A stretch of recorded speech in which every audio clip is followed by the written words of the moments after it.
औज़ुबिल्लाहिमिनश्शैतानिर्रजीम बिस्मिल्लाहिर्रहमानिर्रहीम। मासूम इमाम जाफ़र सादिक़ अलैहिस्सलाम इरशाद फरमाते हैं कि अगर तुम चाहते हो और अपने अंदर देखना चाहते हो कि मेरे अंदर कोई भलाई मौजूद है कि नहीं, फिर मासूम फरमाते हैं अगर तुम अपने अंदर ये भलाई वाली चीज़ महसूस करना चाहते हो तो फिर आप देखें कि खुदा की जो इबादत करने वाले, खुदा की जो इताअत करने वाले हैं, उनकी मोहब्बत अगर आपके दिल में मौजूद है तो आप समझें कि आपके अंदर भलाई है और खुदा भी आपसे मोहब्बत करता है।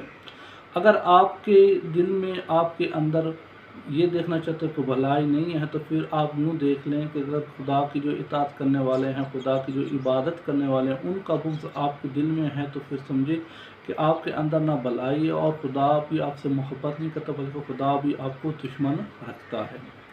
तो इंसान को चाहिए कि भलाई कब आती है कि जब आप खुदा के बंदों से मोहब्बत करें। अगर किसी मोमिन को कोई भी ज़रूरत है तो आप उसकी मदद करें, उसके साथ उसकी मदद भी करें और उसके साथ भलाई करें। भलाई कब होगी? जब उनकी मुश्किलात को अपनी मुश्किलात समझकर उनकी मदद करेंगे, जब उनकी मुसीबत को अपनी मुसीबत समझकर उनकी मदद करेंगे, तो यही भलाई होती है।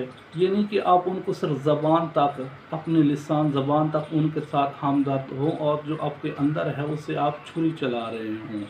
आप ज़बान तक तो हों लेकिन आप अपने किरदार से, अपने अमल से उनकी मदद नहीं कर रहे तो फिर आप मुनाफिक हैं, क्योंकि आप सिर्फ ज़बान तक उनकी मदद कर रहे हैं।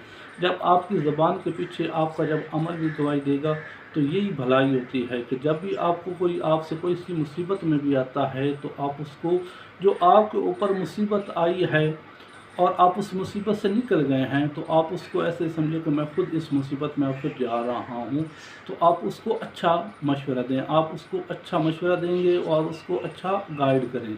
मासूम फरमाते हैं कि अगर आप चाहते हैं कि आपके अंदर भलाई है तो फिर खुदा के जितने भी नेक बंदे हैं उनसे मोहब्बत रखें। अगर आप उनसे मोहब्बत करेंगे तो खुदा आपसे भी मोहब्बत करेगा। अगर आप उनसे दुश्मनी रखेंगे, उनके साथ बुग़्ज़ रखेंगे, उनके साथ आप लड़ाई झगड़ा करेंगे तो खुदा भी आपको अपना दुश्मन रखेगा। तो अल्लाह हमें खुदा के जितने भी नेक बंदे उनसे मोहब्बत करने की तौफ़ीक़ अता फ़रमाए। वस्सलामु अलैकुम व रहमतुल्लाहि व बरकातहू।